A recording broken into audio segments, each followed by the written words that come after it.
ng araw ng kanyang pagkatalaga ay hindi siya kakain ng anumang bagay na ibinubunga ng puno ng ubas, magmula sa mga butil hanggang sa balat.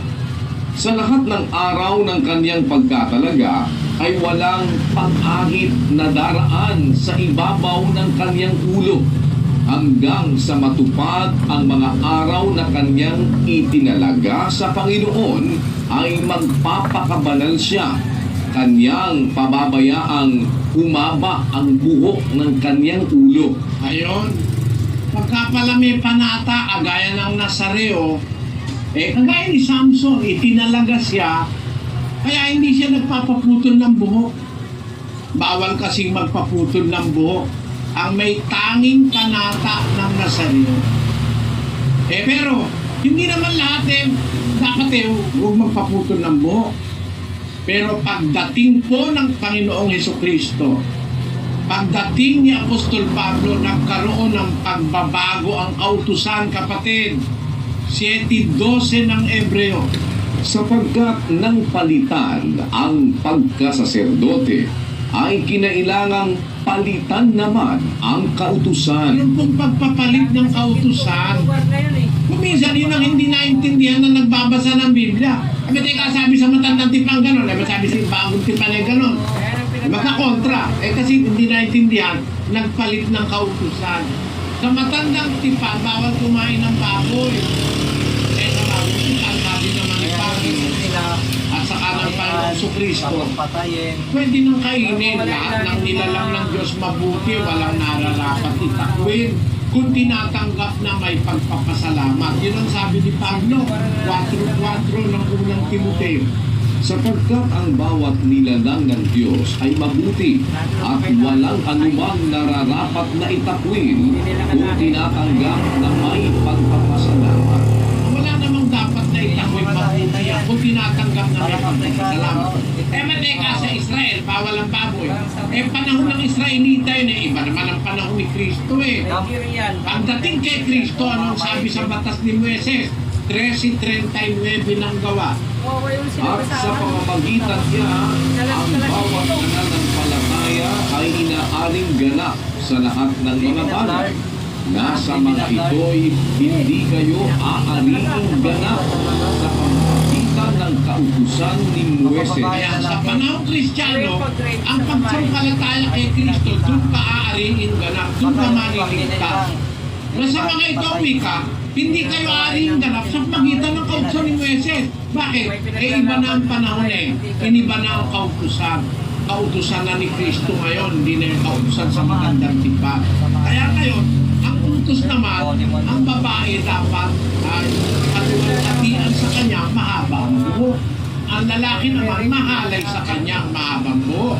11:14 ng unang Korinto. Hindi baga ang katalagahan din ang nagtuturo sa inyo na kung may mahabang buhok ang lalaki ay mahalay sa kanya? Datapwat, kung ang babae ang may mahabang buhok ay isang kapulihan niya, sapagkat ang buhok sa kanya ay ibinigay na pinakalambong. Yan naman ang batas sa panahon Kristiyano na ang lalaki pag mahaba ang buhok mahalay sa kanya. Kaya kung ngayon mabubulay si Samson, papaputulan ni San Pablo. Pati yung nagre-report, hindi nila pinag-guard. Pinatay na nila yung hindi na. Ang Biblia po, mga kapatid, ay maraming aklat. Bilang aklat po, ang Biblia ay isang kamanghamang aklat.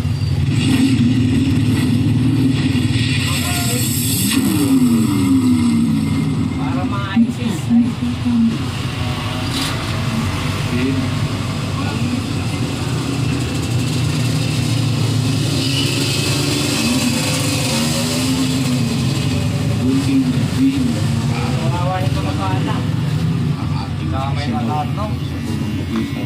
Mapabata matanda.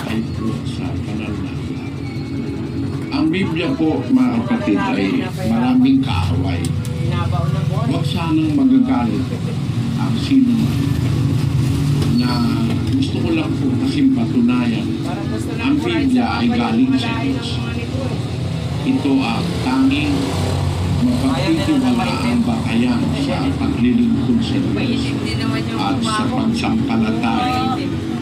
Kasi namimili mula sa umpisa po, marami na naging kaaway ang Biblia. sila. Bilang aklat po, ang Biblia ay isang kamanghamanghang aklat. Pinaka mabiling aklat. Pinaka maraming na-imprentang aklat. Pinaka maraming wika na naisalin ang Biblia. Wala pong aagapay sa Biblia in terms of being the best-selling book Mayroon of namang all time. nakalagay sa Yun po ay ito lang sa Biblia. ang Biblia ay Di ba kilala mo si Moises? nakabenta ng 6 bilyong kopya. Ngayon, nililipak yung asawa Ibig niya sabihin, ng mga kapatid ni Moises. Bawat isang tao sa mundo noong panahon ito, kailan ito ginawa ito, survey na ito. Bawat isang tao sa mundo pwedeng magkaroon ng isang kopya ng Biblia. Nung gawin ang survey, 2009, Maitindi mo hindi naman po yata 7 billion ano. Pero noong 2009, sa top 10 of everything 2009, ang top 10 best-selling books of all time, nag-asawa ng ang maitim na nanguna po babae. ang Biblia. Nililipak nila. Susunod ang Nililipak ng kapatid ni Moises. quotations Nagalit and sila works ng from Diyos. Mao Zedong Kasi na 900 million. Malayo ang amount. nagkatipong yung Malayo dalawang ang kapatid ni Moises. 6 billion against 900 million. Malayo ang amount ng Ang Diyos susunod na aklat. ang haring pusta sa mga Susunod ay ang maitim. Quran, 800 Yung million. patay sa mga Ang aklat ni Don Quixote ni Miguel de Cervantes ay 500 milyon. Ang Sinsua Siddham Chinese Dictionary, 400 million. Ang Thomas Grant Book, Common Prayer, 300 million. Ang John Bunyan, Pilgrim's Progress, 150 million. Ang John Fox Book of Martyr, 150 million. Ang J.K. Rowling, Harry Potter and the Philosopher's Stone, 1997, 117 million. And ang the number 10 contender is Agatha Christie. And then there were none. Ang nagtutok yan yung million. presidente nila. Ang Biblia pa rin po ang pinakamaraming nabiling aklat sa buong mundo, sa buong kasaysayan ng sangkatauhan. Ito po is worth, Dahil sa ito yaman. po ay kapansin-pansin. It's worth considering what is the force, anong nasa likod, anong power ang nasa likod ng Biblia. Bakit ito ay nag-ani ng interes pati sa kanyang mga kaaway. Gaya nung sinasabi po, napakaraming kaaway ng Kahit Biblia. alis na, tatapos na, papatayin Huwag pa. na lang kayong magagalit sa akin kasi gusto ko lang naman Yung ipasa iba, sa inyo. nagalisa na yata. I hope I will not awaken the ire of other religious groups. But what I'm just trying to say is that the Bible as a book is a very interesting book because it earned the respect and the curiosity and the ire Hindi of its makita ng enemies mga also. nagnanakaw That's why the na- Bible is the most valuable book on earth. mga magnanakaw ba sa budget? Ito ang pinakamaraming nabenta. Ito ang pinakamaraming naipamigay. Ito Biblia rin ang pinakamaraming binibili na hanap ng tao na bago. Because there is a force behind, I believe. Merong kapangyarihan sa likod ng lahat ng bagay na ito. Oo, panay business Para ang yun Biblia lang. maging hindi interes sa tao at pati sa kanyang mga kaaway. At sa record ng istorya, ang isa sa mga kaaway ng salita ng Diyos ay ang ginawang pag-uusig ng Iglesia Katolika noong mga nakaraang panahon. Maaaring hindi niyo po alam ito mga kapal.